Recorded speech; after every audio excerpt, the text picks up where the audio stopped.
Our next speaker is a native of Independence in his 16th year on the LSU staff after a wonderful high school career at Independence High School. And he won 205 games on the high school level. Graduated from Southeastern Louisiana, and as mentioned, has been at LSU now for quite some time, 16 years, and a good and great friend of the quarterback club. Great to have him with us. LSU, of course, at Mississippi State, Saturday at 6 p.m. Please give a warm welcome to LSU's Charlie Baglio. Coach?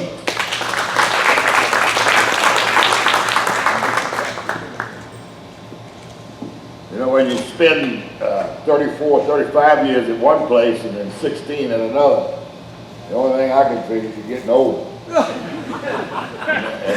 and for sure that's true. But anyway, I wanted to just kind of talk a little bit about LSU.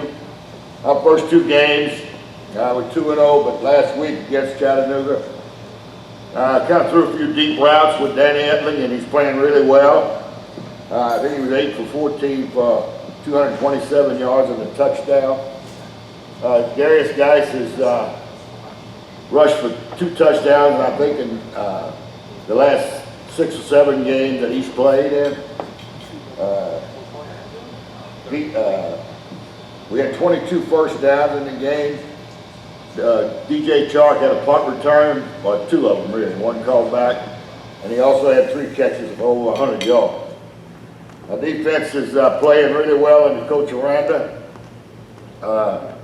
We were real good last year with him, and he just doesn't skip a beat. Got different players in there, playing a bunch of freshmen, as all of you know. We played 20 first-year freshmen, not red shirt, 20 of our 22 people that we have that we signed last year. But defensively, we had 2 turnovers in the game, 2 interceptions. Gave up 12 first downs and only 68 yards rushing. And we did give up 174 yard passing. You know, when you're playing those kind of games, you try to get your kids focused in on those games instead of thinking that, you know, it's just another walk in the park, but it just doesn't happen that way. They'll be focused this week, I can tell you that. We got Mississippi State coming in. A couple of things nationally, and what it means, probably nothing because of, you know, who your competition is. But we have the #1 ranking, rushing defense in the country right now.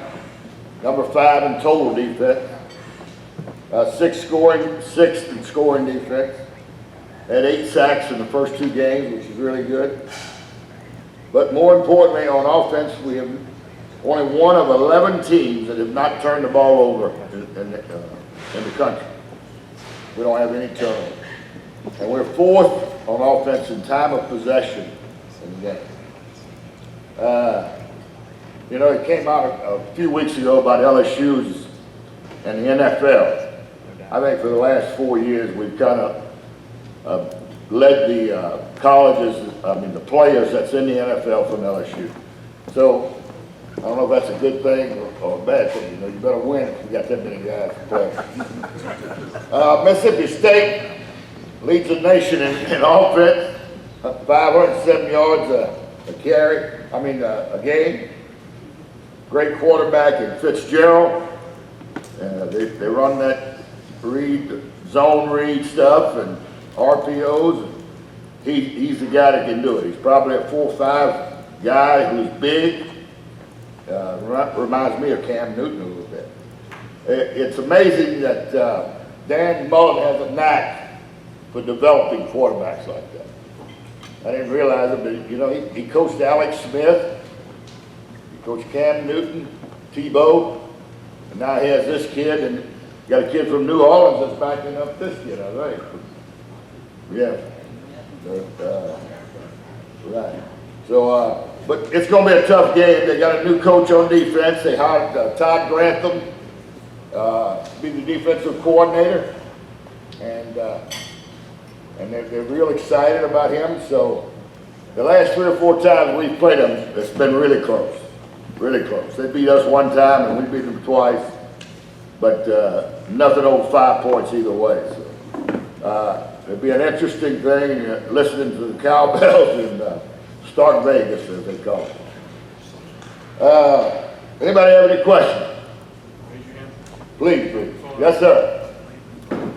I can hear. Arden Key, is he going to play? He's slated to play. Yes, sir. Coach O announced it yes at the press conference. Yes, ma'am. Don't forget, David Prescott. Oh, okay. Any other questions? Coach Bags, I got a question. Coach Bags, I got a question. I can hear you. Here we go. Here's my question, Coach. Two things. One, what's the biggest difference in that LSU football facilities building in your job? What's the biggest difference from the Les Miles era to the Coach O era? What jumps out at you? You have a job to do, and he expects everybody to do their job. He's not going to micromanage any coach, but they all know what they got to do, and he holds them all accountable. And if you're an offensive coordinator and a defensive coordinator, you kind of like that a little bit because you're not having somebody over your shoulder. And Les was different in the sense that he loved the offensive side of the ball, so he was with the offense the whole time. But that's kind of the difference there. And practice is a lot shorter. Coach, in honor of LSU playing Mississippi State, I feel obligated, since I played for Coach Skip Bertman, the Hall of Fame coach, to tell a Starkville joke. So if it's okay, I'm going to tell a Starkville joke in his honor because he did it many times.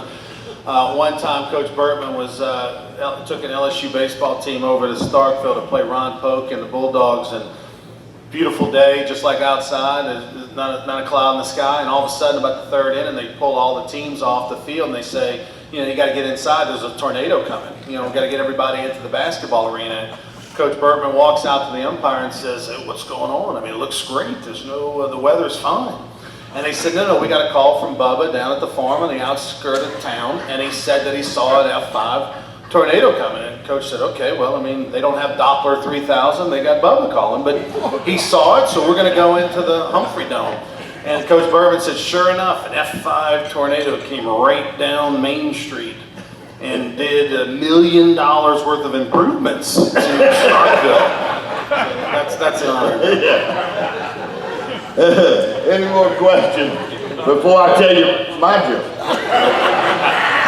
Well, I'll hold you up in 1 second. Coach, have you been sent over to the soccer fields to scout and see if you can come up with another field goal kicker?